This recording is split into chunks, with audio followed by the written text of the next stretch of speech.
take this opportunity to address the Mason City community about the tragedy that occurred yesterday in our community. Mason City Community Schools has an overwhelming sense of sadness today. The 4 students that lost their lives were beloved and valued by their school community. These children leave behind teachers, friends, and others here at school who will miss them deeply. Our hearts go out to the family and others in the community who are also suffering. At this time, our focus is on helping our school community cope with the shock and loss associated with this tragedy. We have partnered with Central Rivers Education Agency and other local agencies to bring in crisis support services that are helping our students and staff process what has occurred. We're working on fundraising ideas with community partners to help family with the expenses. As soon as these details are finalized, we will share them with the community. Mason City Community Schools would like to thank all those that are supporting the family and our school district during these difficult times. Going back, can you just state your name, how you spell it, and your title? Pat Hamilton, Pathamilton. I'm the superintendent of schools for Mason City Community Schools. Thank you. And when you're talking about these services, can you kind of go a little in depth about what that's going to look like and how that's going to really provide support for the students? We have AEA has their crisis team here, which will be here. It arrived on Wednesday. They have people in each one of the schools that can work with students or adults. That way, we have local agencies also that have provided counselors in our schools that are also there to support students as needed. We also have people that are on call as well that can come in. We've moved counselors from other buildings to the buildings that were affected. This tragedy affected, multiple buildings within the district. So using whatever resources we have, both community and the AAA, as well as our own resources to serve students and adults that are affected.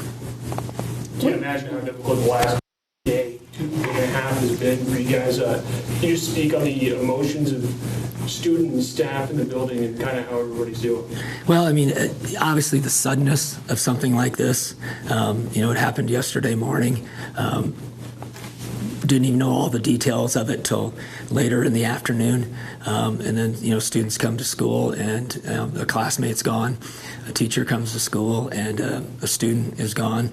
Like I said, there's a deep sense of sadness in our buildings right now, and people are working on coping with it the best ways they can. Like I said, the support systems that we've put in place, I am confident that our people are getting what they need right now, and we'll continue to try to support kids and adults as we go forward. Are you guys in need of any more counselors or therapists? As of right now, we're pretty confident that we're staffed of where we need to be. We did call in some more this morning based on where some needs were. So we're pretty confident right now. I mean, that may change in a day or two. You never know how students are going to react a week from now as well. So we'll continue to use those local resources and our own resources to support our students and staff as we continue through this. With all the other reasons why kids are growing up way too fast in this era of COVID, the Russia-Ukraine thing, everything else, can you talk about maybe how can kids slow themselves down a little bit and still have that grace and innocence? You can talk to them now. That's a good question. I think students live in a different time than what I grew up in. I didn't grow up during social media. Didn't have computers, didn't have cell phones, all those different things. That's why even a tragedy like this, news travels so fast now. It used to be days before you'd find out about something, and now it's within minutes. I think the important thing is for our parents of our students to be watching, for signs. They know their child better than anybody, watching for those signs, and then, reaching out to the school system for support if they feel their child needs that, with the tragedy that's happened. Which schools did the kids go to, if you know the names of schools off the top of your head? We had children at Hoover Elementary. We had children at Harding Elementary, a student at John Adams Middle School, a student at Roosevelt, and a student at Lincoln Intermediate. So, 5 of our schools are affected by this. Obviously, your entire school system is affected, but is there a little more support going towards those schools where the kids actually attended class and knew classmates and the teachers? Yes, we've met as a crisis team and prioritized where we felt like the biggest need were. Our administrators, our guidance counselors, and our social workers were all involved in that process, along with the AEA crisis team, and we made determinations where it were. And like I said, we adjust as we go. Today, we had a building that felt like they didn't have enough support, so we called in more support for that building today. So we'll continue to do that as we feel the need. It's a fluid situation. It's just happened, and we'll keep working with our staff and our community partners to provide the best support we can for our students. Is it kind of early to talk about a celebration of life for these young people? We don't know any details yet of any of that. As soon as we do, we'll communicate that with our staff. So you mentioned that these students, obviously they're getting their support from counselors. Has class been canceled at all, or? No, we have not canceled any classes. We feel like the best thing to do is to have as much normalcy as we can have for our students. And